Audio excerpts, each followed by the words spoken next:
I'm all out of shits to give, loincloth.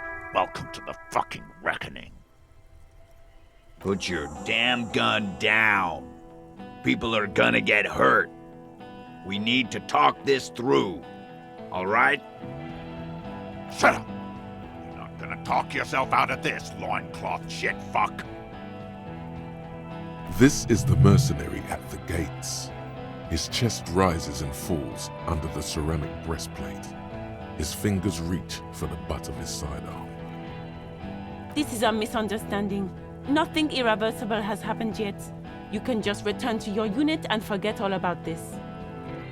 The Kipt is merciful, willing to spare us if we just forget about our murdered and humiliated commander. I think we should just kill everyone, Courty. You are all drunk. Come to your senses. You won't gun down 7 people in the middle of the street. This isn't a frontier town or a jungle outpost. Easy, Lizzie. Let me handle it. I know guys like this. I'm sure we can come to a peaceful agreement. Ain't that right, fellas? Peaceful. Nest in your abdominal cavity like a little wild mouse. The masked man's words are barely intelligible, but you can hear them. Fuck, there's a third one. How did we miss something like this? This third one, he is the most dangerous of them all, heavily armed. If this turns into a firefight, we should take him out first. A sound strategy. He's the leader.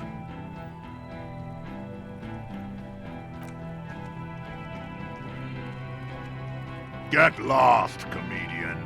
You cops had your chance. Now it's fucking time for some justice. Pig fuck! Ah, yeah! Welcome to the fucking party. You're probably gonna get killed too. I don't give a shit if you're cops. No one is going to kill anyone. Let's just put the guns down and talk like civilized human beings. With a wordless gurgle, the killer loads his long rifle. The leader gives a small nod to the helmeted man. You feel your fists contract as you stand there between these men, all carrying real weapons. You really should have a gun in your hand by now. Or something dangerous. This feels scary. No, it's okay. Soften him up and trust the others to attack if it comes to that. Make him talk. Present an argument. I'm barely keeping you together here. This is it. If you talk to him, he will rattle you, not the other way around.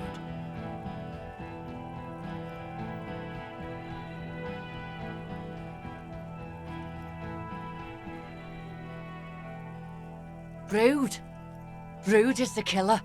Rude, the killer, Hohen Cloven. He doesn't talk much. All of you cunts inside out. Rip you open. The gunner. The raddest.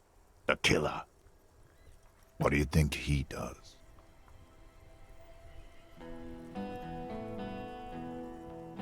Smart, loincloth. He fucks natives up. Soldier of the apocalypse style. Yeah? Who did then?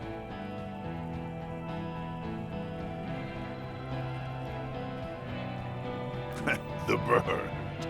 You're fucking telling me a bird killed our colonel?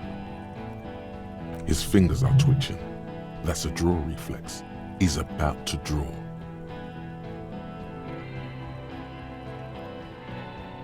She used to work in industrial espionage, and... You think I'm fucking stupid? What if I just shot one of your pals here, right now, huh? How about the kid? Go ahead. Say inadvertently. One more time. Listen, please. This cop and this drumhead cop marshal won't decide who... The Hardy Boys confessed to hanging him, all together. Titus said, "We took him out back and hanged him." He said it loud, in a public place. You're lying, DePaul heard it. A Kiel Model 40 revolver, 8 rounds in the barrel.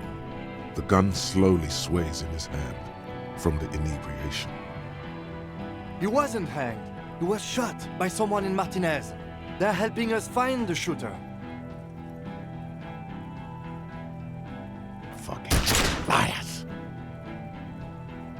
The shot rings in your ears, a low, tinny ring.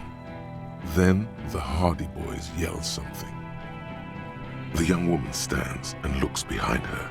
The shot has flown over her head, crashing a small pane of the glass window behind her. I missed. Not true. He purposefully over-aimed and shot the window. You had him second-guessing himself, only for a second. Do not assume he will miss the next time. I know what I heard, Corty. They said they killed him. They said it was a good way to end a Sunday night. That doesn't sound good. You need to change the topic now, or there will be another shot. International something. International law. Don't say it. But now you stood there scratching your ass for 1.5 seconds. You think this helps things? Yes. So what?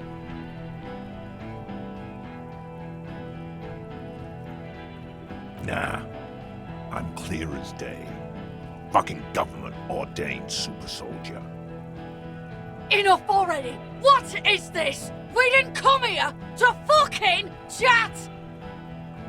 Interrupt me again and I will execute you on the spot, Lance Corporal.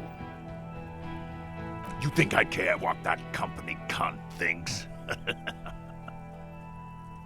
The man stares at you with bloodshot eyes, a bull ready to charge. He's not listening, but looking for an opening. Now is not a good time to strike. He's looking right at your hands. Do something else. Get him distracted. She's gone, you stupid fuck! Sailed off 5 minutes ago. She doesn't give a shit about you, Silos.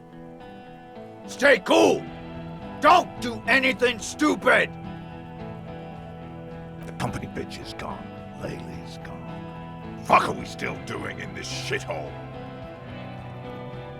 Guys, I just get in the way. I don't even have a gun. Hold your ground. Any more of you run, I'll shoot you myself. We're doing this together.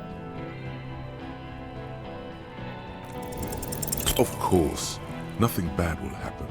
Talk about his dead friend. He seems stable enough to take it. Even better, it will further destabilize him, costing time and maybe even lives. Don't fucking talk to me about my brother, Loincloth. Okay, yes. Immediate failure. Things are worse now. He's observing your every motion carefully. Who the fuck is that? Glacier, the woman upstairs, where is she? She left. Unarmed, hunched, but keeping it together. She left. Her room's cleaned out. Right before these assholes showed up. We should have arrested her. Hey, Bushman! Your little cunt isn't gonna help you out of this one! She's gone. Forget about it now. Concentrate on this. What's that, Loincloth? I can't hear you. Sounds like you got your mouth full of dick. Rude. Shit, this is it. Tell him anything. Tell him you have more information.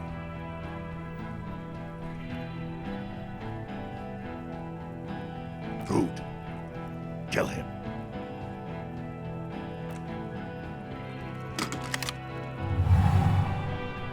The porcelain man raises his rifle and takes aim at you. His hands are steady, and the long barrel of the rifle sways slowly. An Easter AR-FA-7, built for taking out light armored vehicles. It will devastate you. You leap left. A swarm of angry lead passes mere millimeters from your side, tearing fabric off your coat. Feels like the lightest of tucks. The man tilts his head, trying to see through the clearing smoke for the next shot. Watch out. To your left, DePaul is about to take a shot too, at Kim. God, please. He's aiming for the eye slot in Rude's helmet. An extremely difficult shot. 2 shots ring at once. One from the lieutenant's pistol, and the other from DePaul's. It's aimed at the lieutenant, but it misses. You hear a scream behind you. Blood gushes from the helmet's eye sockets as Rude staggers back, disoriented. The sounds coming from his helmet are not human. An unbelievable shot from the lieutenant. Glenn, dying in a puddle of blood behind you. His mangled torso has 2 gunshot wounds. Blood gushes out of them like red geysers. You see 2 cold eyes looking at you through all the smoke and panic, and a pistol raised, aiming at your chest, point blank. Then the man squeezes the trigger. A look of happiness. His eyes seem unnaturally bright, shining like stars. Something in the fear must distort him somehow. He is evil, and the end. Here it comes. Death.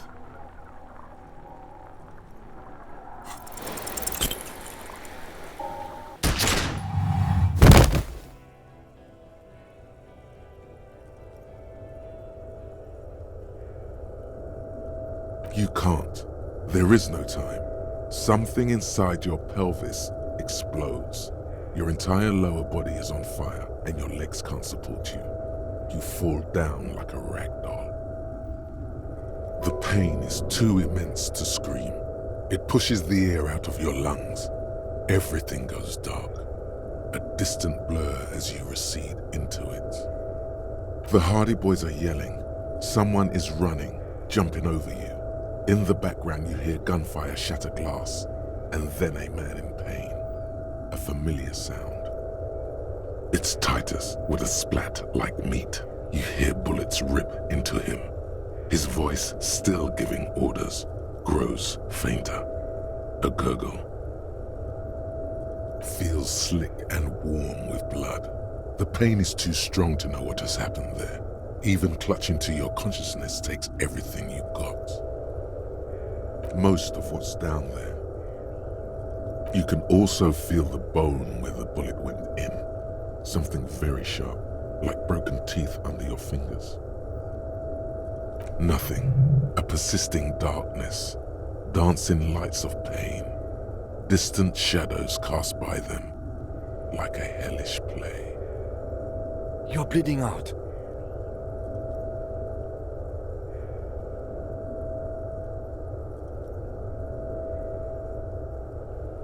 Stay with me.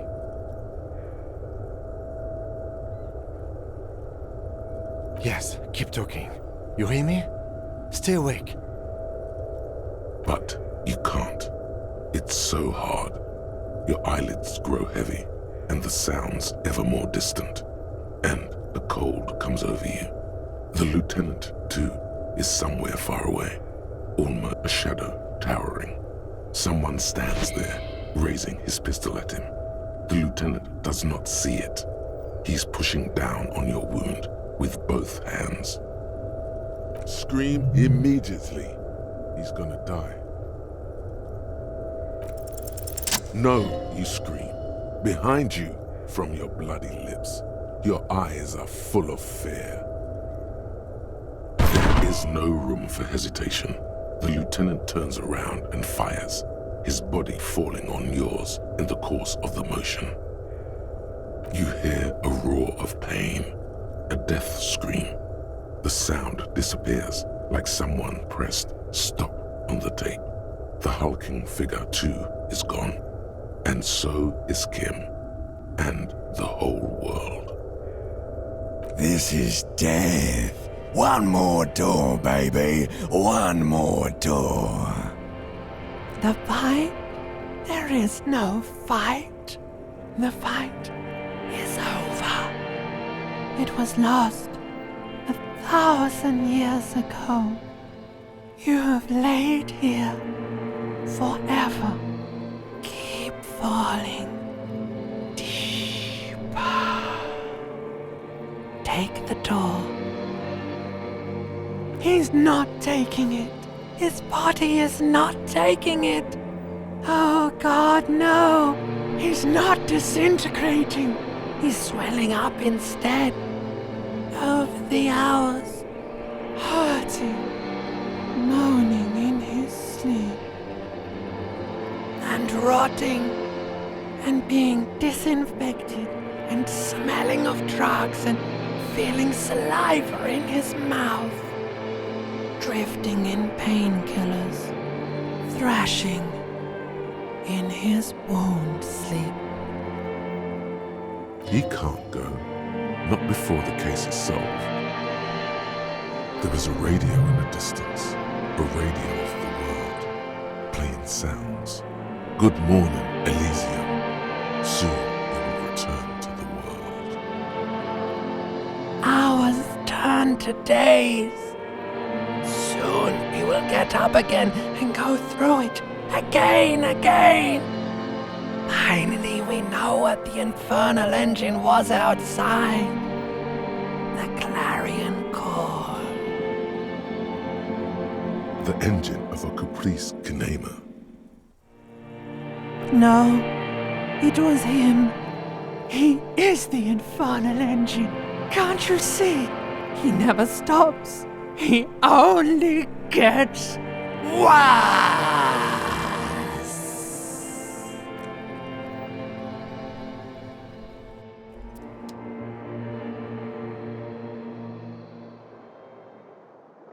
You see the lieutenant's familiar shape in the orange jacket. It turns double, then triple, from the pain. Sunrise, Parabellum.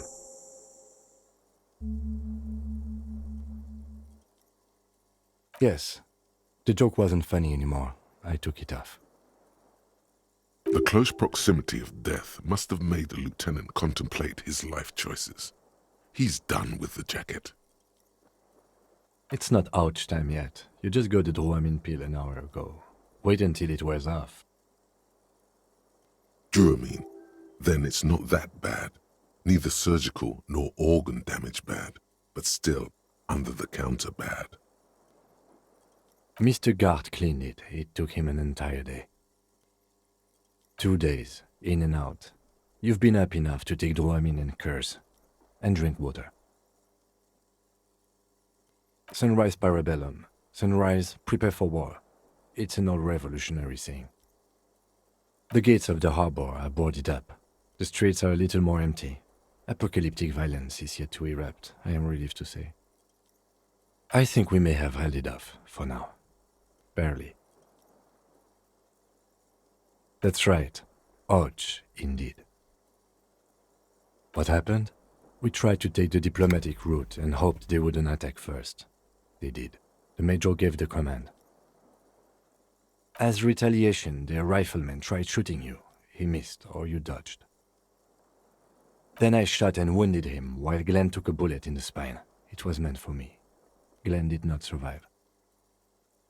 Titus, Fat Angus, and Theo charged.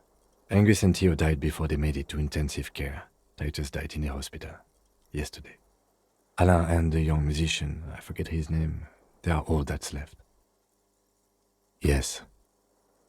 You were bleeding out. I think you said something about your wife, and you warned me.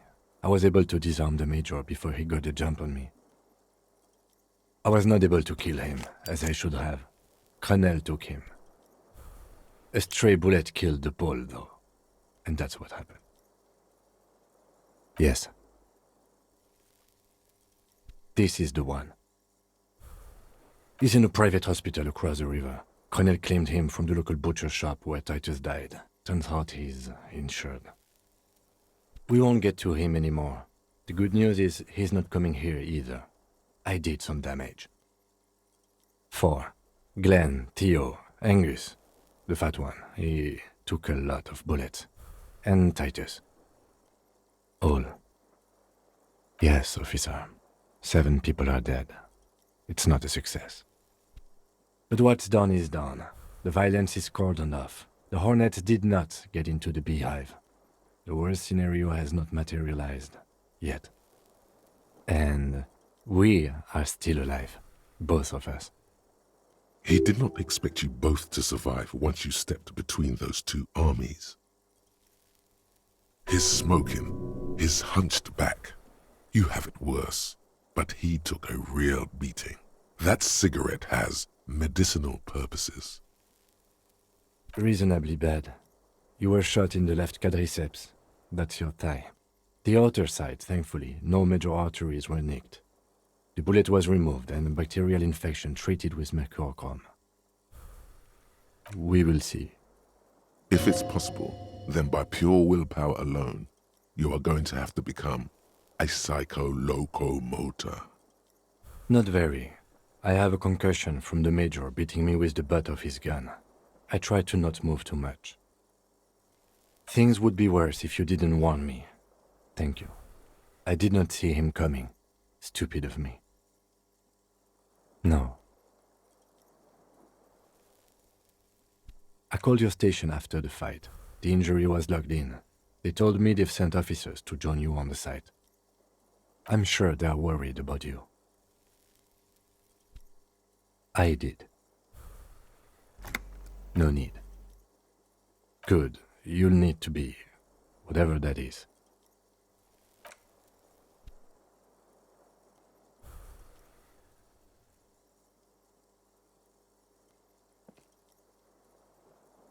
Easy now. Your balance is way off. You feel like you're about to fall over on that thing. How are you? Your disco days should have been done quite a while back, Lieutenant Freighter. I honestly don't know. We can't talk to Everhart. The harbor is in lockdown. Everyone in there is outside our grasp now, and Joyce has left too. Yes, she left yesterday morning. To meet the board of Wild Pines, or that is what I've heard. There's a pin somewhere in the machine that keeps Cronel from sending in a death squad. Maybe it's her. Maybe she kept her hand. Either way, Ruby's gone, and Classio too. We really should have arrested her, you know? Guard confirmed she left 20 minutes prior to the tribunal showing up. I don't know. I think the dangerous theory you presented on Classio, or whatever her name is, was wrong. We have not found a motive or a weapon for her. Honestly, I think our investigation has not produced a single credible suspect. Yes, God curse the footprints, not solving the case for us. Au diable! We should go upstairs, rethink the ballistics in situ. I agree with this. What else? See? There's that. You can do ballistics. Don't be narcissistic. Half the cops in Revachol West are his peonies. Even if you are, it is not a decisive factor in this case. That does make some sense. What? Every piece of garbage in the city is not connected to the case. You don't have to keep everything. He's wrong. Okay. I don't know. That's been there for years. We could find thousands more if we wanted. All of Revachol is full of them. He arches his brow. The ceiling fan patiently spins overhead. It really is very hard. That concussion must be making him dizzy. No. Are you ready to limp? Good. Where do you want to limp to? The lieutenant did mention doing more ballistics. Also, it's just close enough to endure the walk. Why not?